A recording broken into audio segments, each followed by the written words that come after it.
All right, so we are well underway in the Utah legislative session. Still a lot going on. And just a reminder about the purpose of these, because we believe in you guys, we believe in the power of normal citizens to be able to do good things. And so we'd like to review the legislation, see what's going on there. Let's see. And so we are, I think we're starting the 5th week of the session this time and this week. And so again, lots happened. And I'm just curious if any of you joining have any bills or issues you'd like to talk about to start out, or if you just want to go into some of the things that have come up that we can look at. So feel free to jump in if you do have something you would like to discuss. Austin, this is Janet. Hey, Janet. I don't even know the bill number. I just read a headline and a little bit about it, that there was a bill being considered that would somehow penalize constituents who come to hear about it or speak about it. And it was meant to limit how much they have to listen to and hear about our input.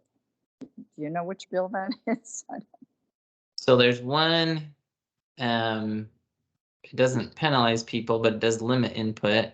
That was in the news talking about input on developments in cities and counties.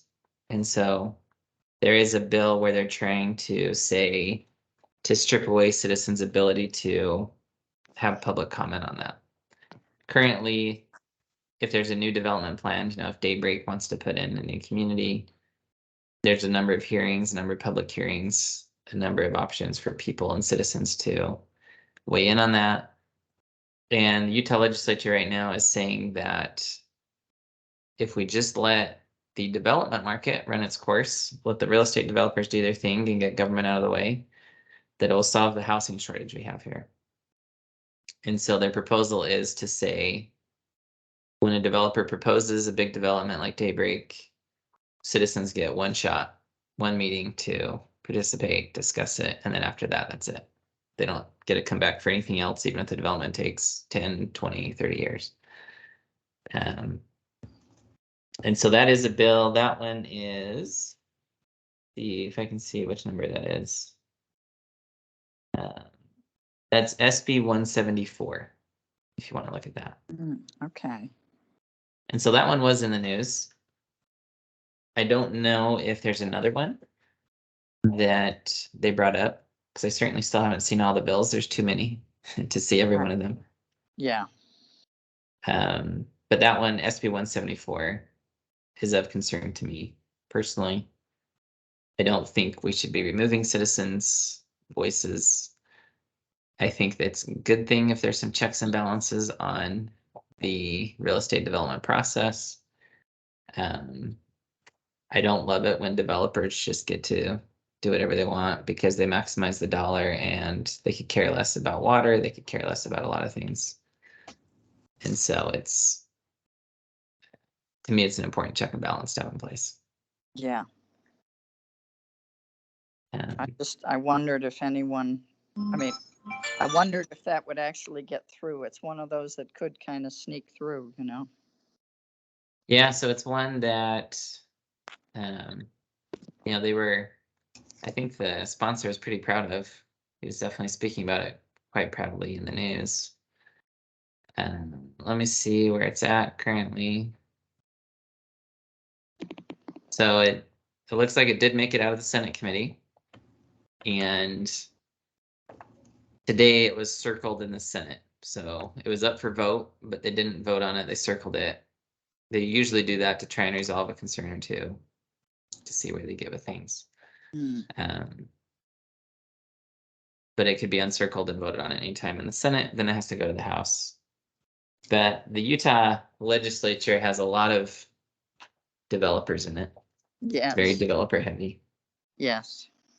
So this is one where I haven't had a lot of hope that, that they would listen to us more than other interests. But I think if enough of us speak out, there's a possibility. Mhm. So do you think there's still a chance, like if we express our opinions about it, there's still an opportunity maybe to have a voice in that? I do, especially if we talk about it from the perspective of, I call it disenfranchising voters, taking away our voice, just to say, hey, the Utah legislature should not be involved in reducing citizen input. That's an important check and balance in the process. And I think there will be a number of reps that are pretty sympathetic to that. That's kind of a hot button topic where it's a tough thing for people to get on board with, to say, oh, let's reduce citizen input. And so I don't think that this legislature is majority developer out of those up there.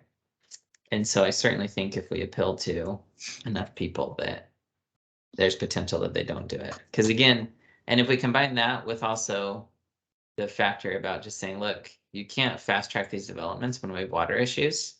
We should probably actually be slowing down developments, and having a housing shortage isn't the worst thing in the world when we have water shortage. Yeah. Because what do we do otherwise, if there's not enough water to go around? And so there's so many bills on water. It's such a big topic that I think if you hit those 2 points, they can carry the day, hopefully, if there's enough people that speak up on it. Okay, thank you. Yeah, but it's an important one to be aware of for sure. Any others that you guys have seen or want to talk about or have concerns about?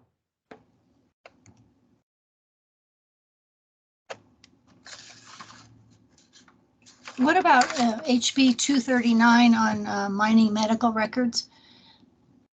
Data mining? You say HB 239? Yes, please. Let's pull that one up. Let's see. HB 239.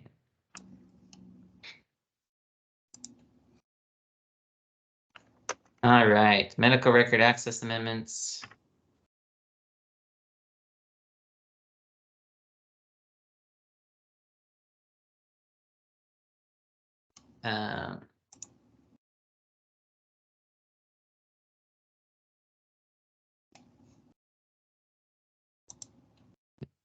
So it's all right. So this bill, let's pull it up here. Sorry, let me share it on the screen. I'm just reading it quick.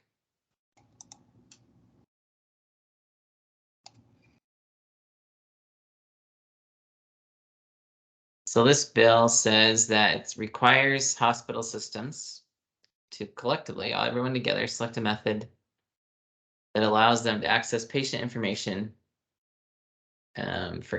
essentially for any patient healthcare provider is treating. So what this means is if you went to see a doctor at University of Utah, for example, and then you later go to IHC, the IHC could just pull up your information in a patient information portal and see your info that the University of Utah had for you. Because what happens, to my knowledge, the claim is that what happens is you get an appointment with the doctor, you go in, the doctor sends over the request to the University of Utah for your records, but it takes 2 weeks to get there. And then by that time, you're on another 3 or 4 month wait list for the doctor, when if they could have just pulled it up when you were in the office, you could have received services much faster. So to my knowledge, that's what they're saying is the impetus to this bill, is they want to force hospitals to put information into a system that allows any doctor to access it when you, as the patient, request it. And then it says it requires the Department of Health and Human Services to facilitate discussions between the hospital systems.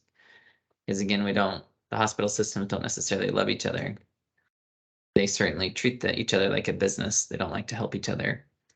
And the feeling is that impacts people negatively in seeking healthcare. But it also says here that it allows the department, this is the Department of Health and Human Services, to force hospitals to adopt a system if they're unable to collectively make this decision. So it's essentially, hey, hospitals, choose your own private provider to do this. And if you can't agree, we'll tell you what provider you have to use to do this.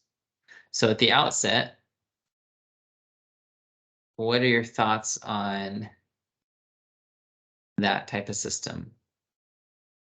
Should we have each hospital putting our patient information into a database that any doctor can access?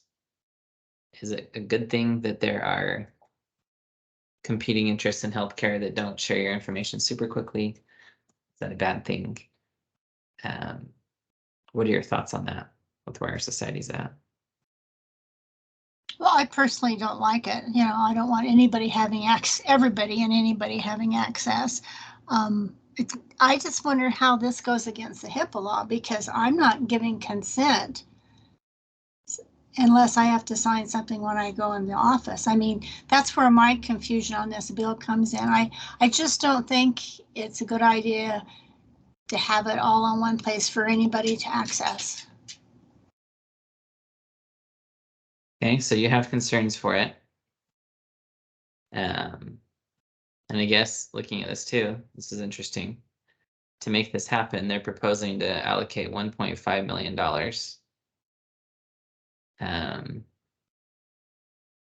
to help create this. And that's just for a 1-year term, July 1st to June 30th, 2024.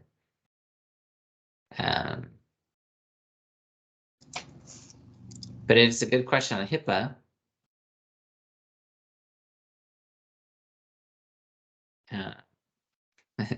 Well, I guess to your concerns there, to look at this, what is the One Utah Health Collaborative?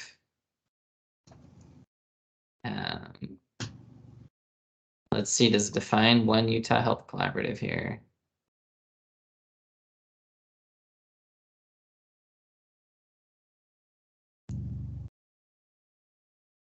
Yeah, so this would take place July 1st, 2025, and they have to make it so your information is accessible.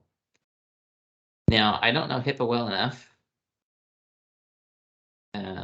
but I do wonder if one of the things that would get around HIPAA, and I don't know for sure, is if all the hospitals change their contracts and all the doctors change their contracts to say, you consent to us putting your information in the system that we're required to by law. If that would then get around HIPAA. Because HIPAA is a consent-based sharing where if they have your consent, they can share it. And maybe that's one reason for a 2025 adoption date is to give them time to update all their contracts and get every patient to sign new things. Yeah, that's what I was thinking, you know, because that's the only way they could get around it is if they change their, you know, their contracts. But I don't know. I just don't feel like it's appropriate. Yeah, so, but this is again interesting. You know, this is silent from the summary of the bill. Because it talks about the department facilitating discussions, but it throws in the department shall facilitate discussions with each hospital system and the One Utah Health Collaborative.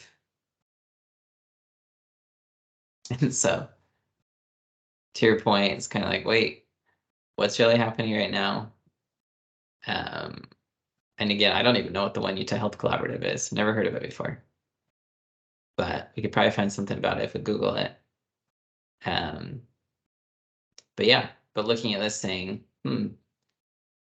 is it a good thing or a bad thing that all our health data is going to one place? Because during COVID, we saw how much they wanted our health information in one place.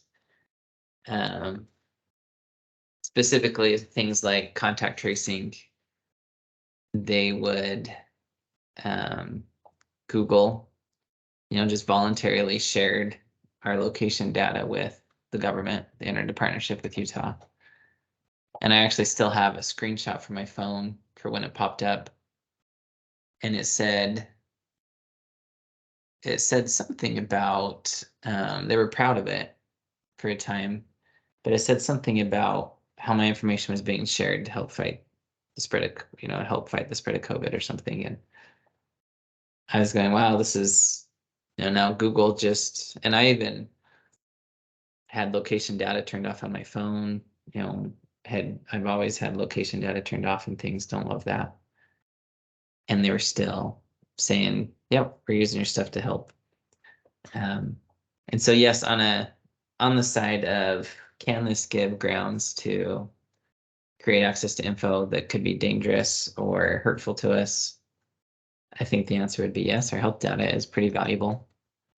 There's a lot of people that would want that data. And from a governmental perspective, there's a lot they can regulate through regulating health. And again, to one of the themes of our discussions, it's to say, we need to talk about serious checks and balances. Mm-hmm. If we're going to have all this data in one place, what kind of checks and balances are going to be in place? Mm-hmm. And currently this bill proposes none, other than a discussion with the One Utah Health Collaborative and the department. But I think that we very much need to be saying, wait a minute, we're aggregating data. These things are happening. But one of the interesting things, one of the sad things is with COVID, we actually had, we had a bill we tried to run. I don't remember what year it was. If it was probably 2021, is my bet. Maybe 2022. My years get mixed up, but we wanted to allow, because the Utah government's already collecting a ton of health data about people, and we wanted to run one that allowed individuals to opt out, to say the government can't have my info on health if we didn't want to give it to them. And we got in discussions with kind of the complexity of the IT work that'd be required to let people opt out. And it was fascinating talking to the Department of Health when they started listing all of the databases already maintained, and that they're already combining together and putting together. There's an incredible amount of databases that our government's maintaining on us with a lot of info in it. And so, yes, one of the last kind of areas where they don't have full access to data is on the private provider side. And this is certainly approaching that private provider side to say anyone should be able to get access. And currently, I guess it's written that it's a patient designated physician. So you get to say which physician can access it. But how you enforce that, I don't know. Or how you keep it to that if the data is all sitting there. We don't have any real checks and balances in place again. So yes, I can see why you'd be concerned. I can see why some people would really like it. It can help speed up medical care and make it so you can get services same day. We seem to love everything quickly and same day in our society. Wouldn't this be a step headed toward ESG policies? I mean, wouldn't this just be another one go in that direction? It could be. There's a lot of things with ESG that could be. And I think people that are generally opposed to vaccinations and other mandatory medical procedures could see it as a big threat that way, where if they can verify whether or not you have or haven't had something, whether you're doing your part. Because I think it'd be pretty easy to see society say, hey, you're not doing your part if you're not vaccinated. Therefore, every business, that's under ESG doesn't want to work with you because you're not doing your part. And that type of mentality, that type of discussion was had. I mean, even among nurses, it was fascinating to me. I heard quite a few nurses say, look, if you're not vaccinated, we don't want to help you when you come in. And I think, and they were saying, I think we should have the right to say we don't help you if you're not vaccinated, because it was your choice not to vaccinate. We don't have to, deal with that. And my response to that with nurses was just to say, well, so do you just not service someone that comes in as a drunk driver because they have the choice not to drink? Do you not help the diabetic with type 2 diabetes because they ate too much? Aren't many health things due to something we did that we probably shouldn't have? But that type of discussion was very much there.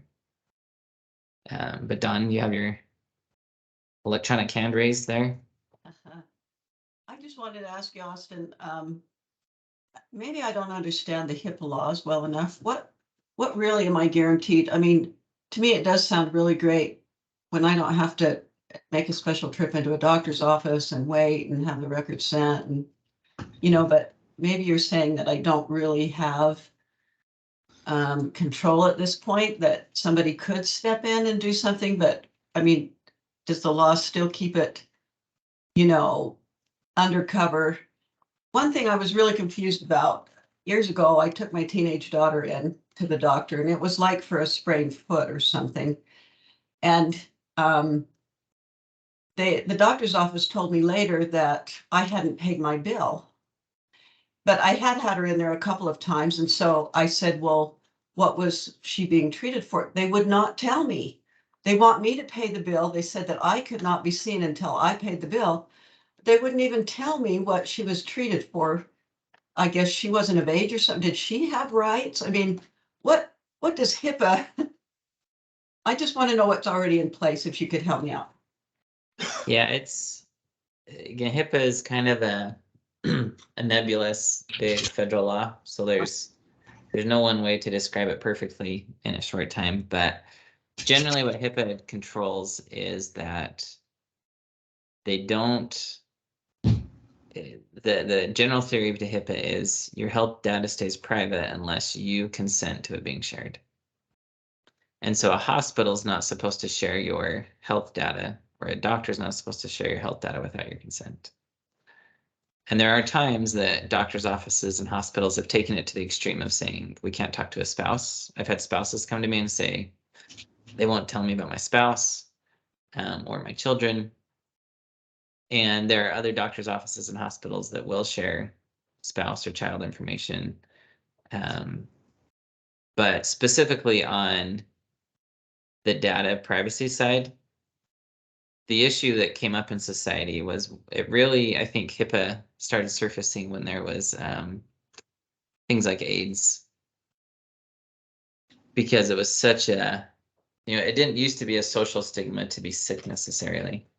But AIDS had this huge stigma to it and made people afraid of getting treated if people found out about it. Because you used to be able to just call up the hospital and say, hey, is Joe in? What room is he in? They'd say he's in room 44. And you say, oh, what's he in there for? And they'd say, oh, a car wreck. But if you called the hospital and they said, oh, he's in here for AIDS, that could ruin someone's life, change their whole situation in society. And so HIPAA said, hey, doctors, you can't share health information with people. And again, every hospital and doctor has that. They have to decide how they interpret HIPAA, how far they go, whether they do that with children or not. But the overall theory is you decide, you consent to it. But the question then comes up, if the hospital just changes its contract and says, hey, to come here, you're just consenting ahead of time that we can share it with this system. And that we're released of liability if anybody pulls your information. Then the question is, are we starting to lose some of these health protections? And again, I think a lot of us say, well, I don't have any concerns about my health information necessarily if another doctor sees it or not.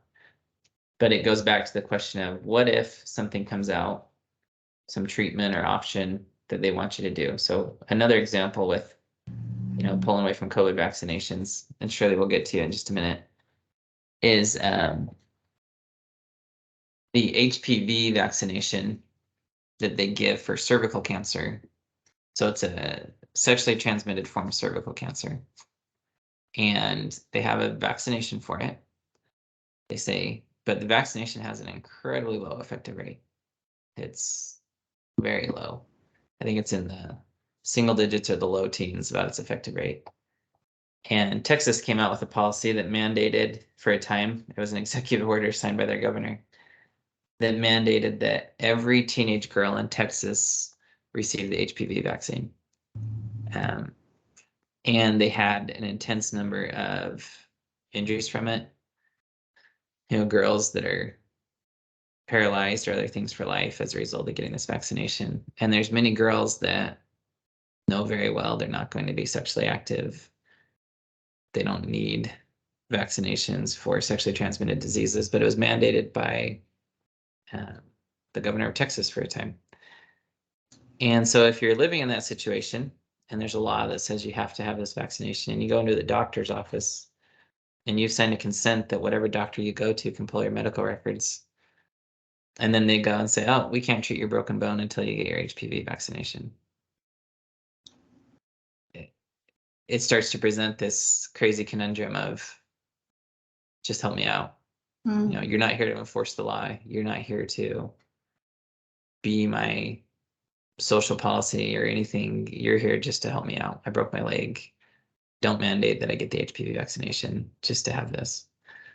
And so that's the type of scenario, the type of conundrum it starts to put us in. If your health data is accessible like that, and you're signing a consent that your doctor can just go pull all your health data, so any doctor you go see, then any one of them can start to say, oh, it looks like you're not a great citizen. You haven't got your HPV vaccination. You're not doing your part.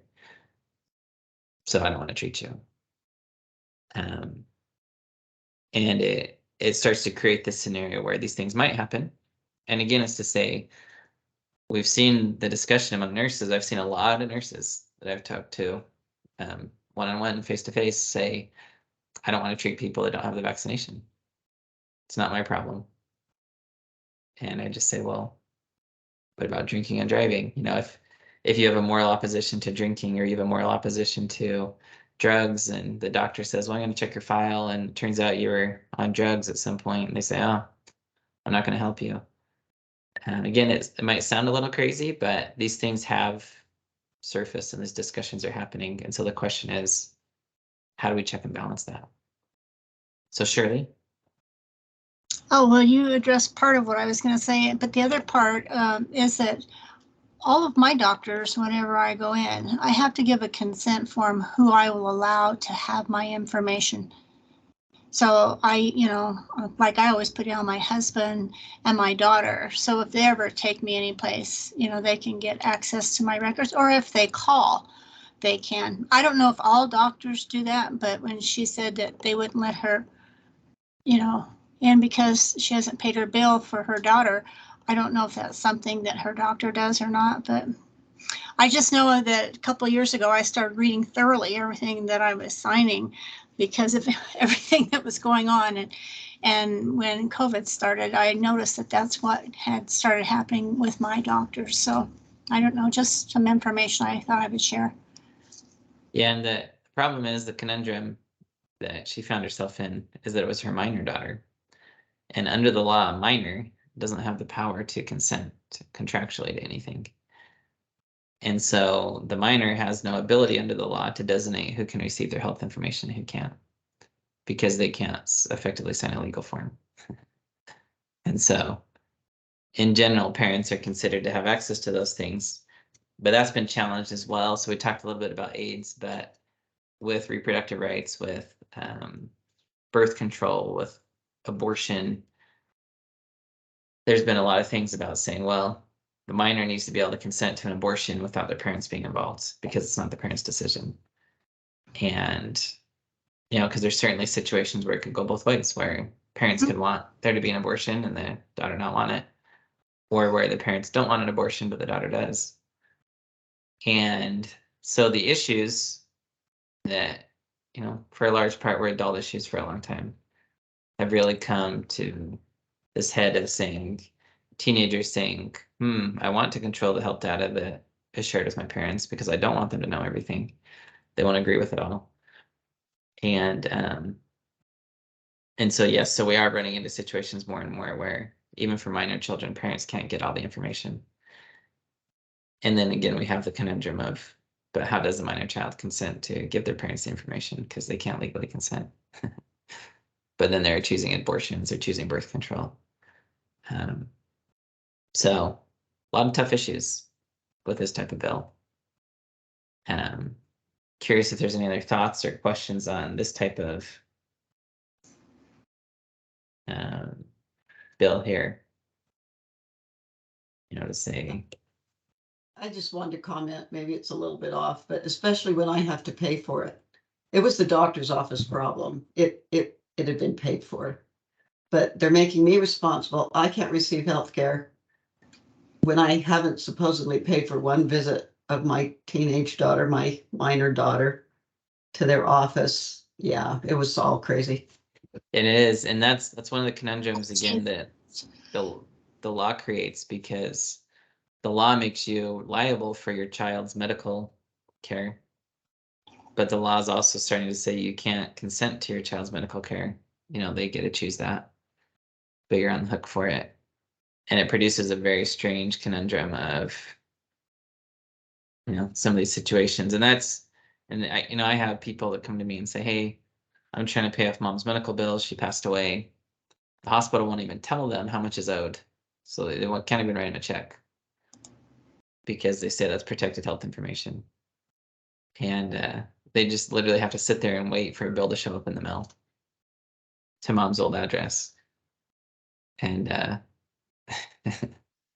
and so it does create these funny incentives, but this is actually a really good segue into a bill that certainly for me has high concern. Again, we've talked a lot about, in our discussions, we've talked about criminalizing, the push in society to criminalize or make liable the enabler, the person is considered to have allowed something to happen. They're not the bad actor themselves, but they allowed something to happen. And we're seeing this again in, let's see, SB 224. And it's addressing parental liability for the acts of a minor.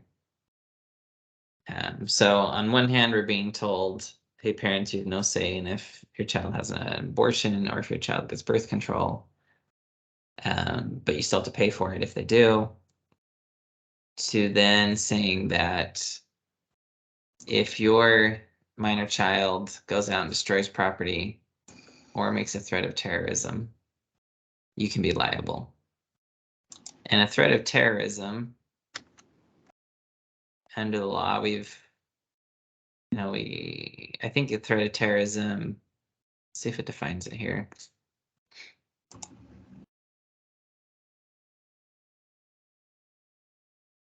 I don't think this provision does. But using a bomb would be a threat of terrorism. So if they said, we're going to blow this place up, it'd be a threat of terrorism, or something that has, a threat or damage to a group of people or multiple people.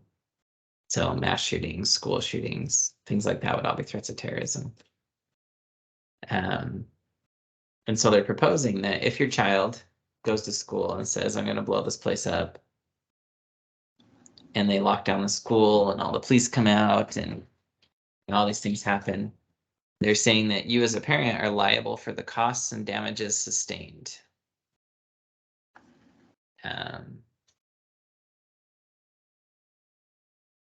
And they do have a couple things.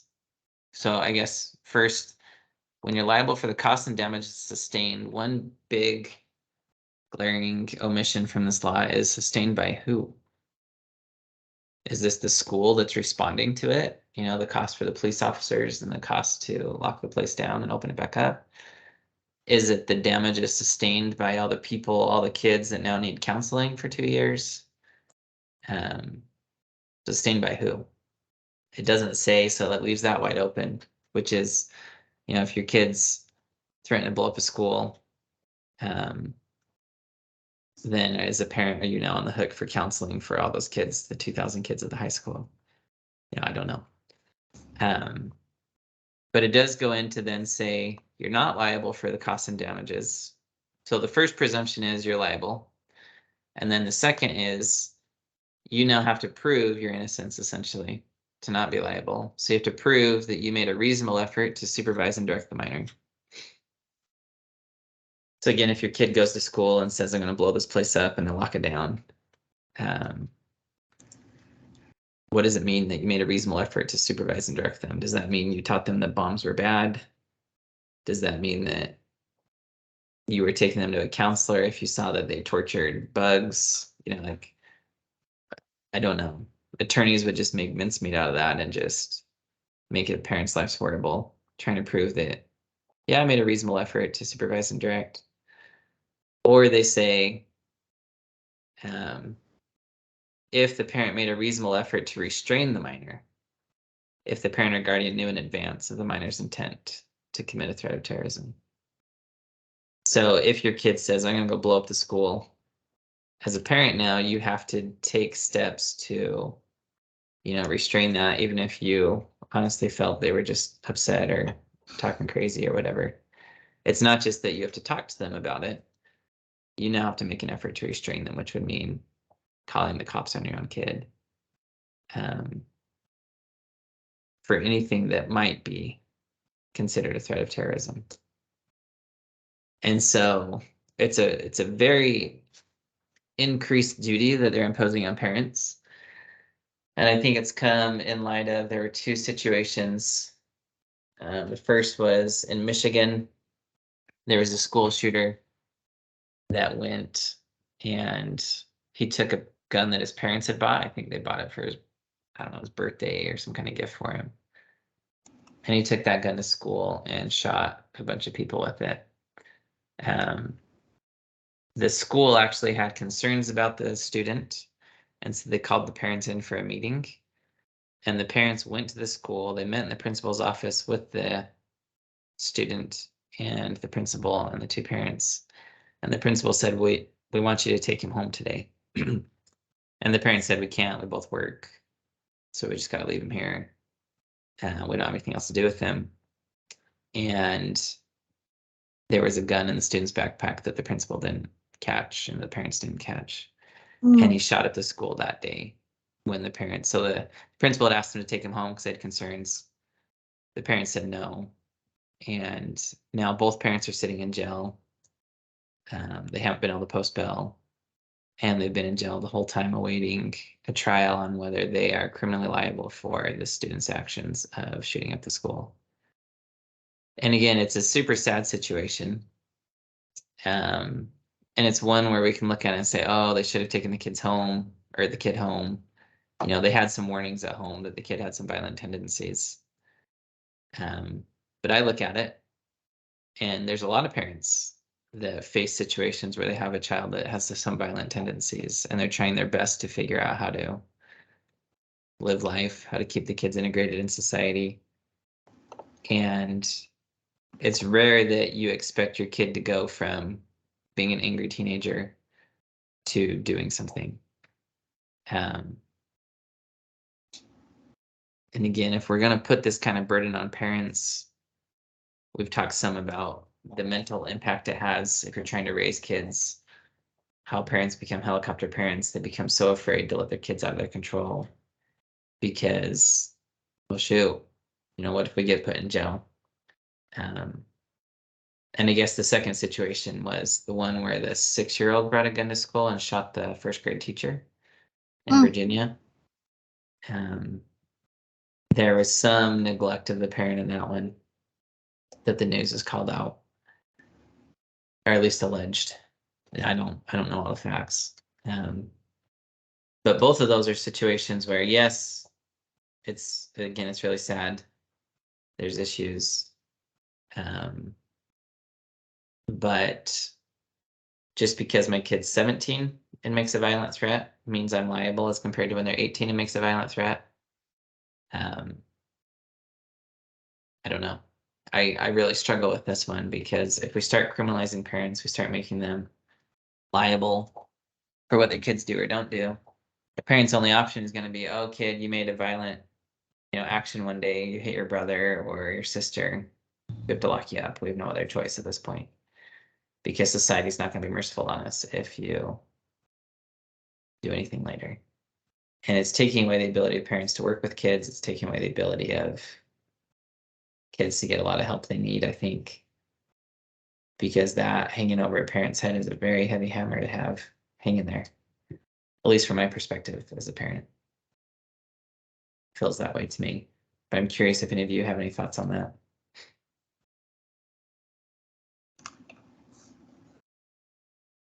And again, you can think you can comment about it being a good law, bad one. As a parent, I mean, you can't really do a lot to reprimand a child. I mean, the child can start claiming abuse, if you're getting a little heavy-handed with your child. I mean, it's kind of parents have it rough both ways, I think. Yeah, it's very true that. So what if I ground my child? Am I supposed to say you can't go to school today? Compulsory education, right? It's by law they have to go. As a parent, I can be in trouble if my kids don't go to school. Am I supposed to spank them and say, hey, no more of this? Am I supposed to take away their iPhone? Make it so they can't do their homework? At what point is it child abuse? And you can see that the child abuse notion, the fear of that, has greatly impacted parents and their willingness to discipline their kids. Because you have no idea how far you can or can't go. It's a scary thing. So yeah, if we catch parents in this conundrum of, well, you're in trouble if you do anything and you're in trouble if you don't, I think the choice for most people is, well, I won't have kids, because it's a no-win situation. Because I think all of us recognize parents have no way to fully control a child. Children are their own autonomous beings. And, is it one thing to say, hey, your kid came to you and showed you the plans of how they're going to shoot up the school that day? Maybe at that point you should have called the police. Okay. Maybe if you can show the parent had actual knowledge of what the child was going to do, I can see having a bill like this. But where it's just so open-ended and so, oh yeah, well, you'll be liable for all damages sustained. Just going, wow, that's crazy what one kid could do. A kid on a bad day makes a dumb decision that says they're going to blow up the school, and suddenly you lose everything as a result. I don't know. I just think it's government overreach. There are laws that if something happened, say a student was injured or something, that student's parents could sue. I mean, everybody's sue happy, I mean, I think there has to come a time in our society where each individual has to be accountable, and we shouldn't have to depend on the law to make us accountable. But I think as individuals, we can keep each other accountable. If somebody has negatively impacted my family, then I need to address that situation with the other family. But I don't think it's the government's part to tell me that this is the state law and you have to do this, especially like you had pointed out in this, where it doesn't give the parameters to know how far it goes. Yeah. No, those are all good points. I mean, if you ask yourself the question, is this going to stop a school shooter? This new law? My thought is, I highly doubt it. Yep. I don't think this is going to change any of the outcomes, but it's going to radically change the stress on parents. It's going to radically change the psychological toll on parents trying to comply with something like this. And it's going to change even how parents trying to follow the law are going to work with their kids. Yeah. Because again, if you have a violent child, which is not uncommon, what do you do? And yeah, what do you do in that situation? But with this, while we talk about the role of government, there's two. There's a lot of interesting bills right now going into the role of government, but one to look at We had the debate in Utah a while ago about legalizing marijuana for medical purposes. And now we are here with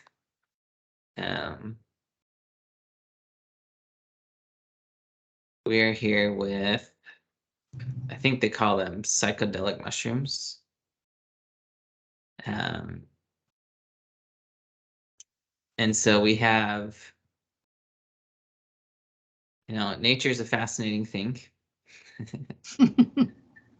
And that there are things available to us that can radically alter our minds and bodies in nature.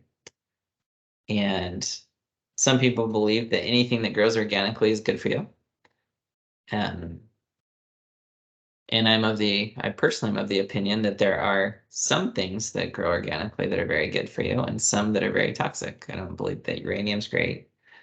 I don't believe that arsenic and some other poisons are great. I believe that in nature, there's both good and bad that exists. So I'm not of the opinion personally that just because something's organic or natural means it should be used, or that it's necessarily good for you. But I certainly believe that some organic things are good for you. But we have this ongoing debate in society today with drugs and whether we should criminalize drugs, whether that's the role of the government, or if the government should just let nature take its course and let people do what they do.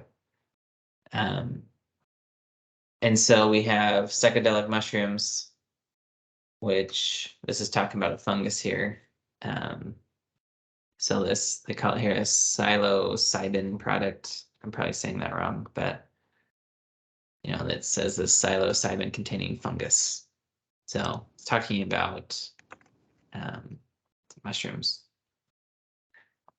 And they're proposing, similar to how Utah did medical marijuana, and this is brought to us by the same group that brought medical marijuana to Utah. They want to make psychedelic mushrooms a part of the medical journey for people. These are very powerful, again, very powerful natural products that they give people out-of-body experiences quite often. Both what I've read about them, people actually talk about their consciousness leaving their body. They can float and see themselves laying on the table when they have these. They have people who can be trained to guide someone's out-of-body experience. So you kind of have like a tour guide that takes you on this out-of-body experience, and you can see yourself and you can see issues you have. And supposedly it's a way for people to come to a very deep understanding of issues they have internally.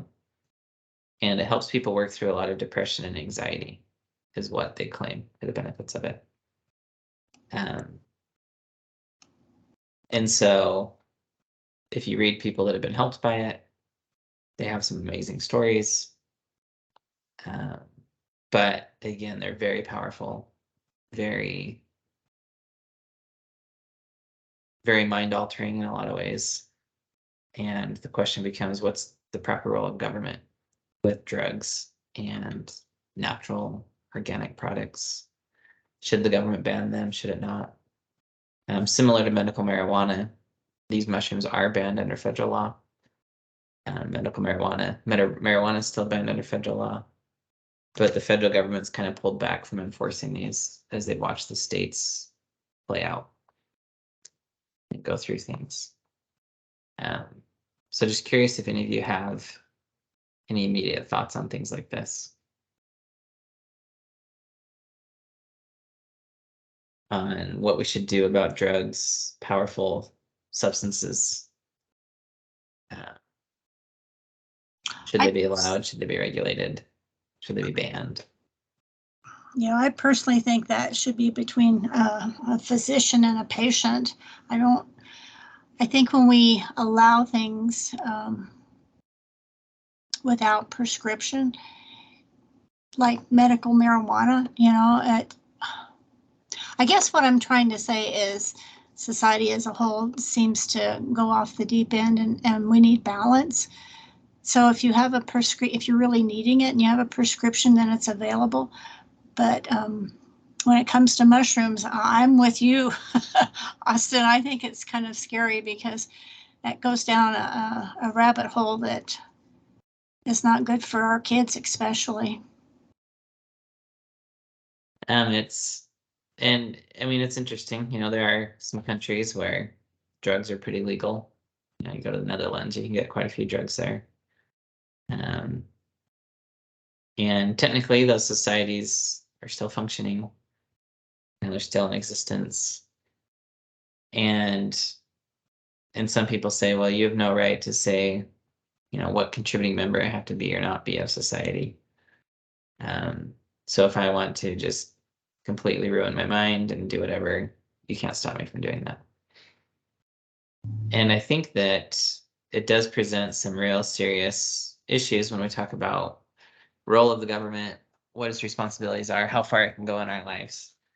Because to some people, some people see mandatory vaccinations as a serious freedom infringement, while others see a complete ban on mushrooms or marijuana as also a pretty serious infringement of rights. But if we just open our society up to any drugs and anything, it's pretty crazy what can happen to society when some of these things start to come in. And so we do have a place, I think, where the government's trying to balance and say, well, things exist. People grow marijuana in their backyards. You grow mushrooms in your backyard. And people can certainly do things in localized areas and in little pockets, but do we want that widespread? Do we want that mainstream? And again, in some ways, it's very much a moral question of morally, are we okay with drugs and their effects or not? And in some ways, it's a societal protection type perspective of, can society even exist when we're addicted to heroin and mushrooms, magic mushrooms that take us on out-of-body experience trips. But then again, can we tell people no? Can we tell you have to have a vaccination? Can we tell you you're completely banned from having a vaccination?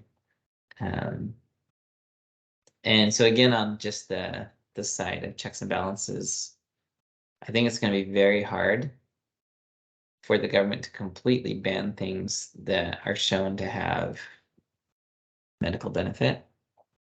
But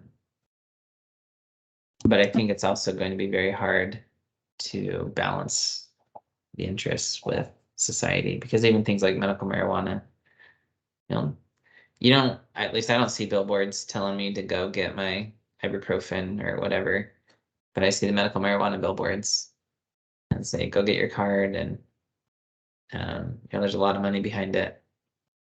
And it very much feels like it's much more than medicine. And even just in the limited time we've had it here in Utah, now even there's billboards up saying, hey, have the joint discussion with your kids, the joint's a play on words, to talk to them about the impacts of marijuana use. And marijuana was pitched as something without problems. But now we're being told to talk to our kids about the impacts of marijuana use on their life and how much it can alter and change things for them.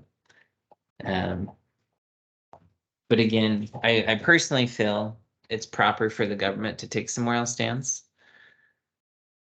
And I've always felt that drugs are one that can have such serious consequences to a society and erode its foundations so much that it could be banned.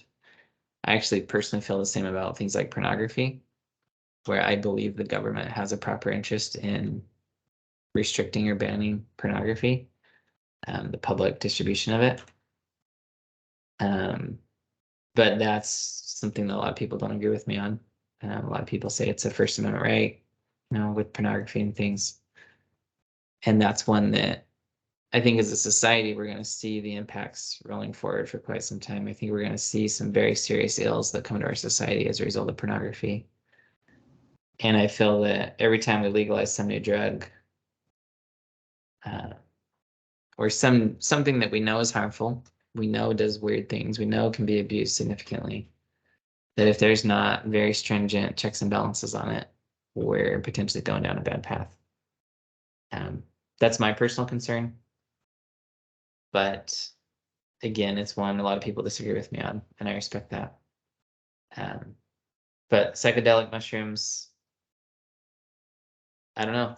It's something that reading the stories, it's it's pretty wild to read about what's going on. But again, they're here naturally. They grow in your backyard. So if you can get your hands on them, you can grow them. And it's probably very hard for the government to identify which mushrooms are psychedelic and which ones aren't. I have a lot of mushrooms in my yard that just grow naturally. Water a little too much and you get mushrooms. So yeah, but it's one I wanted to kind of raise attention to. It has been in the news. I have And a then, question, Austin. yeah, Did we pass it's okay to have recreational use for marijuana? no, Oh, good. I just wondered. I never really followed up on that, but I do have some friends that use medical marijuana, and it's been extremely helpful for their children's seizures. And that's why I think, a physician is good for things like that, because I think society could abuse it easily. So there's good and bad in government, as you pointed out, but I think sometimes with the way that we've gone away from morality and godly values, that we could use a little help from time to time. yeah. And on the point, I guess even to backtrack a little when I talked about not everything that occurs naturally is great for us. Another way to look at it is everything has a proper sphere of use. Yes. And if there's a way to check and balance society to say, we'll allow it for its proper sphere of use, but restrict it for areas where it's harmful, then it can be a really good thing. So tobacco, for example, tobacco has weight loss properties, helps you lose weight. It actually helps with knee and arthritis type issues, I think. But it has a serious consequence if you're ingesting it on your body. But tobacco is really good for bruising, for external uses on the body. And even things like uranium, that's going to have proper uses in some areas. Arsenic's going to have a proper use most likely, but it's not to be ingested. And to your point of, is there a way to help balance it where doctors and others can say, hey, this is a proper use, we approve it, and give the people that opportunity? That's probably a pretty good state to be in because there's a check and balance in place. And I think that they've tried that with drugs and other things to say these can be very powerful, which is why we regulate them, but we want to make them available within their appropriate sphere of use. So yeah, so that is a good point, just to say, can we identify its appropriate sphere of use and identify ways to have proper checks and balances on them? Also, an understanding, is this bill to allow anybody to use these mushrooms, or is it for medicinal purposes and it must be prescribed by a doctor? Yeah, so this bill is allowing it, so similar to medical marijuana, it goes through all kinds of stuff where it talks about it's creating regulations on the businesses that produce these mushrooms. It's going through if you're getting a license from the government to even produce them, security you have to have in place. It's a very long, expensive bill. I think it's modeled a lot after the medical marijuana one. But then, to my knowledge, we're still in cultivation. This is production establishment. Operating requirements, inspections, how you advertise, transporting it, disposal, cultivation, testing, seizures. I'm trying to see if they're letting. Okay, here it is.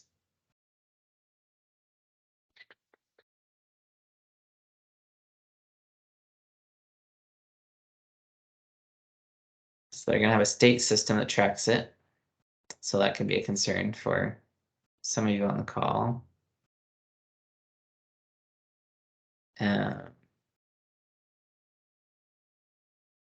Yeah, so it's saying medical, medical use to treat symptoms. And so you have to have a treatment recommendation. So yeah, so right now it is saying that you have to get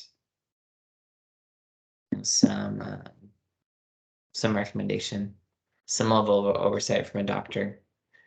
And it's just an interesting new realm we're venturing into of hallucinogenic type properties where we're saying, do we believe these have medical value? Do we believe they have a good use? The federal government took a hard no to them, banned them completely. But then it's people are pushing in saying, there's actually good uses here. And I think one of the, sorry, go ahead.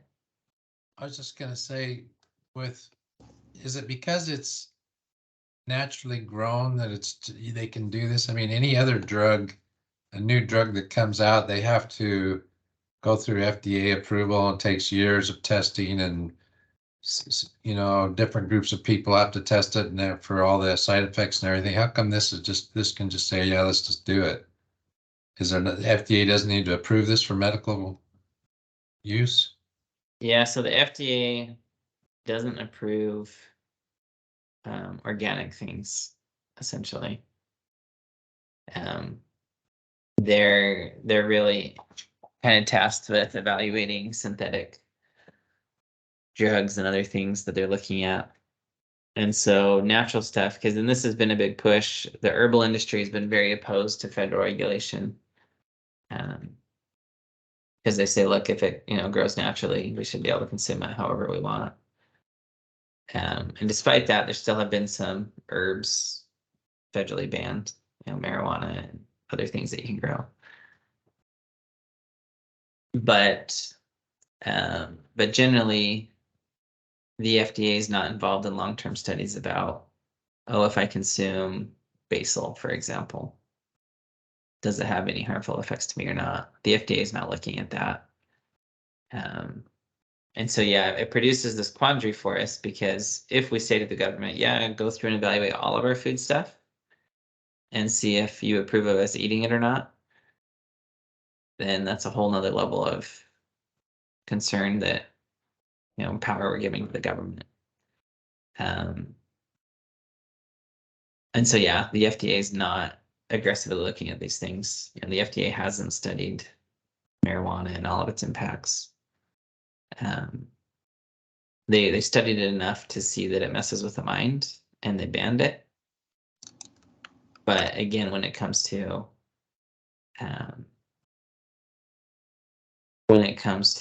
but are there good uses for it? Are there ways to give it to people and help with seizures, for example?